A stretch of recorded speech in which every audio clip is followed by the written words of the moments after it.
Good morning, rock and metal fans. Welcome to Iridium Rock and Metal Reviews. Today we're going to tackle the year 1988 and the best songs from it. So, yes, it's another good year. Obviously, from the early 80s through to the late 80s were the best years for me. And this is no exception. Some real good songs come out in this year. So we're going to go, I've got actually 14 we're going to talk about. So number 14, going 14 to 1. So number 14, David Lee Roth, Just Like Paradise. So, you know what, for me, Skyscraper was, I don't know, it was a good album, but it was nowhere near Eat 'em and Smile. You know, Eat 'em and Smile was my favourite David Lee Roth album. I think it had all the energy there of a new band, you know. Once again, a singer leaving a band, or, you know, creating a brilliant album like a fuck you to his old band, and I think that had so much energy in it, Eat 'em and Smile. And I think it just lost its way a little bit on Skyscraper. It was a completely sort of different sound as well for me. You know, he went a completely different sort of direction. But I like Just Like Paradise. I think it was a great song. I think it was a brilliant single, and it made it to my number 14. Number 13, Striper, The Writings on the Wall. So this is off the In God We Trust album. The band took a lot of stick during this time because, well, the production on this album especially, it was probably a bit too polished. And I do actually agree. I don't often agree with critics. I think sometimes they're full of shit. But I think on this occasion they were probably right. It was quite a polished album. Even to hell that with the Devil was a little bit, but they went a bit extreme with the polish on this album. It was, I don't know, they sounded a little bit rawer in the past, and it sounded a little bit better, in my opinion. But there was still some great tracks, and The Writings on the Wall was more of a rocker on here. I mean, they're actually producing brilliant music now, probably better than, was good, up there with all the classic stuff they've ever had done. If you get a chance, look at my review of their new song that I did yesterday, the reaction to that.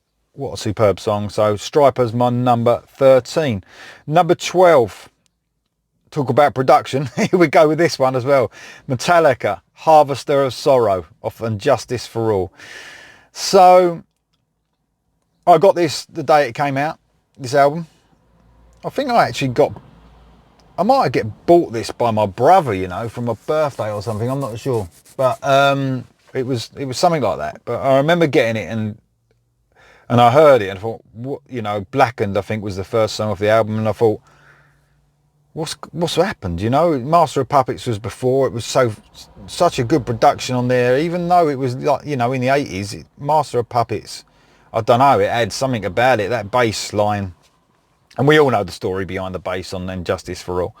But it still remains a really, you know, popular album with fans. And I do like a lot of the songs on there. You know, I've actually listened to some of they sort of remixed it on YouTube a few times with the bass in. It does make a difference in my opinion. But, you know, it was still, Harvester of Sorrow was, for me, the standout song on it. I liked One as well. I really did like that song. But this one got it on number 12. Right, number 11. Joshua, I've Been Waiting. So Joshua were a Christian metal band like Striper. This was a really good album. They got Rob Rock on vocals. He was, and he's been making music ever since. Good vocalist. Proper metal vocalist, you know, and I've Been Waiting was a sort of a more of a catchy sort of song on here, but the album was full of, this was one of my most listened to albums actually in the 80s, and it was Intense Defense was the album. I couldn't stop listening to Joshua. I think they're great. The guitarist Joshua Pariah is superb. One of the, you know, he can really play a lot of speed and melody at the same time. Perfect. So I've Been Waiting was my number 11. My number 10, Black and Blue, Heat It Up, Burn It Out, from In Heat album. So yeah, this was a disappointment for me. You know, in '88 there was a few bands that you know, but when you're looking through this list, a few bands that had a disappointing album, but had some great songs on those albums. So this was the In Heat album from Black and Blue, and Heat It Up, Burn It Out was a sort of a standout track for an album that wasn't quite hitting the mark with Black and Blue, but it was still a good album. I think it was just they hit the heights with Nasty Nasty. I was expecting something really special, and you know, you do compare, you can't help it. So that's my number 10, but it was a good track. Heat Up Burn Out is a really good track. Right, my number 9, I Want Out, Halloween. So this is off the Keeper of the Seven Keys Part 2 album. Again, for me, Keeper of the Seven Keys Part 1 was a lot better, but this was still a strong album. It was really strong, and you know, if any other band at the time brought this album out, you would have been head over heels, yeah, happy about it. But I think I was comparing it yet again to Part 1. But I Want Out is a really good song. It was the single off the album, one of the singles. But it was still a really strong album, but not quite on the par for me with Part 1. Number 8, Cinderella, Don't Know What You Got Till It's Gone, off Long Cold Winter. So the Long Cold Winter is, for a lot of fans, their standout album for Cinderella. I actually preferred Night Songs. Yeah, again, so seems to be a bit of a trend this, that bands were bringing out albums not quite as good in my opinion, but I do prefer melodic heavy rock compared to the bluesy sort of side of heavy rock. So that's probably why Long Cold Winter for me didn't quite get me the same as Night Songs did, where Night Songs was, yeah, pure, little bit of AC/DC in there as well, but melodic rock at the same time. But on here, on this Cinderella album, Don't Know What You Got Till It's Gone is my favourite track. So it's a slow song. It was a single, a big hit, I think. But yeah, this could have, you know, been off the Night Songs album. There's no bluesy stuff in here, but it was a real good song. My number 7, probably quite far down on the list. This will be right up there with some people, but Iron Maiden, Infinite Dreams, off the Seventh Son of the Seventh Son album. So yeah, this was where Iron Maiden for me, and I know this is a favourite album of a lot of fans, they went off the boil a little bit. I just felt they lost their way a little bit. It's obviously the last album of Adrian Smith, until he came back in the band later on. But I don't know, even though this is a really good album, and I've got more love for this now than I did back then. But back then, for me, it was real downhill for Maiden. Even Somewhere in Time for me was getting there. You know, it was starting to show for me that they were sort of running out of ideas a little bit.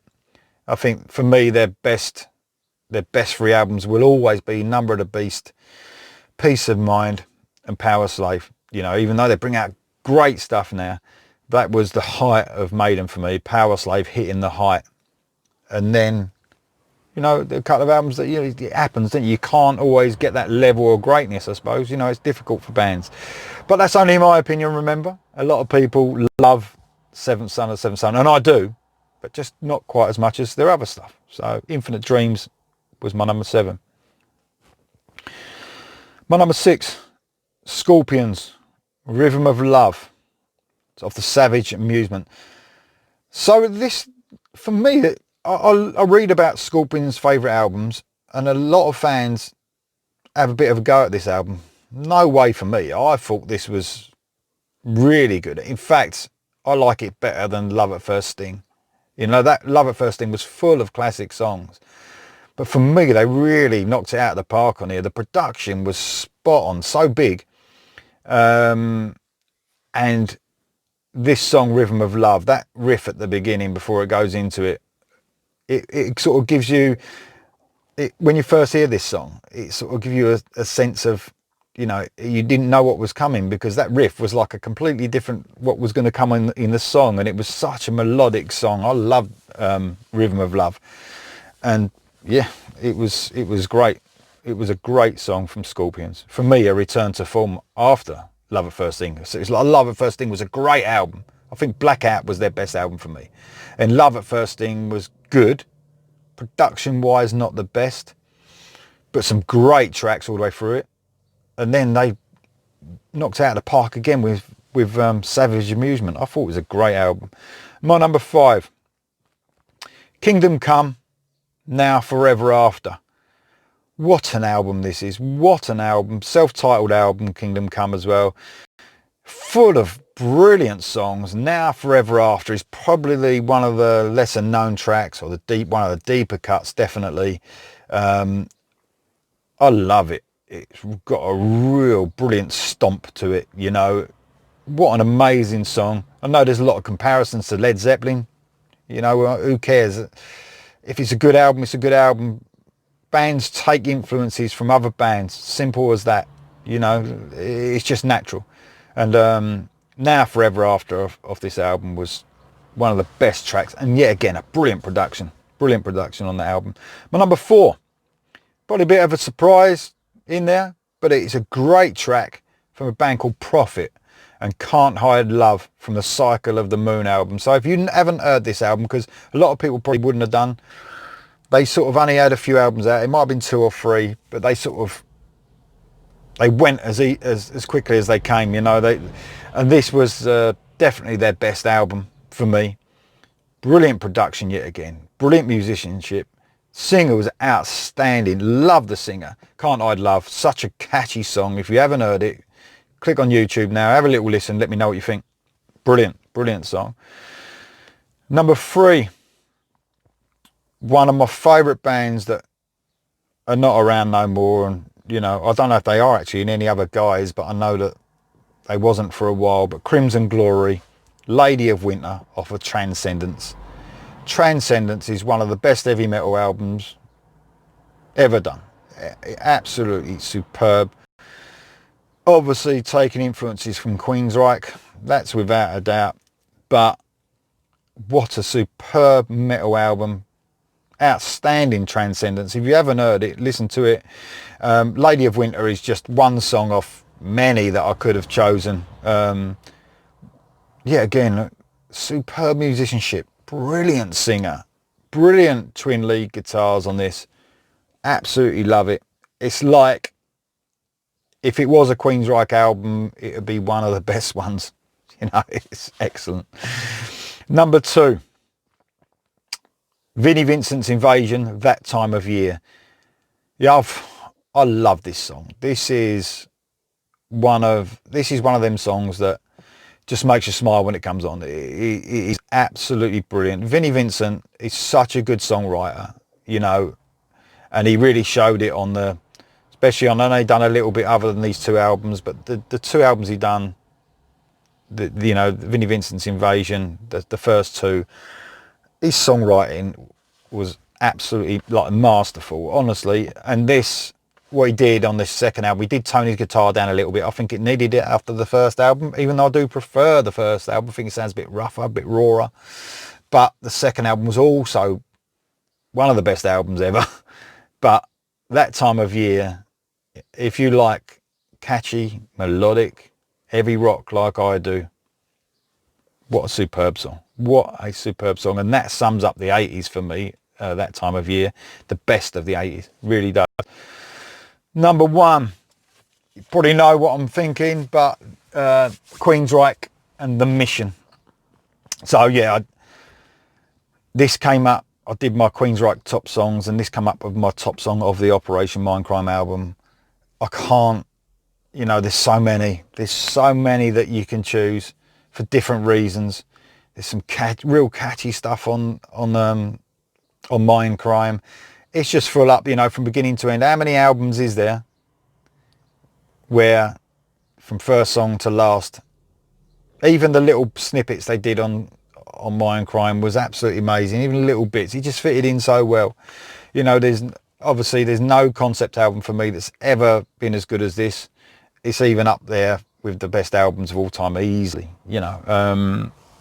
Love Operation Mindcrime, and I can play it now. When you can play an album as much as I have since it came out, and still play it now, and it still be fresh, like you're listening to it, you know, not for the first time obviously, but you know, there's not many albums that you can hear from 1988 that you can listen to all the way through and it still be so fresh. What a band. And they are brilliant now as well. And there you go. Okay, that's my video for today. Please let me know what you think of my list. Let me know if you agree with my list. Let me know if you don't disagree. If you want to tell me anything that I missed. And let me know what you think I'm going to put on 1989. Obviously, we're going to reach the end of the 80s. You know, the hair metal, if you like, is on its way out. The grunge scene is on its way in. I like a bit of grunge music as well, as you can tell. Well, I don't think Alice in Chains are grunge, but there you go. But they're metal, aren't they? So, but let me know what you think, what I'm going to do on the next year, and that'd be great.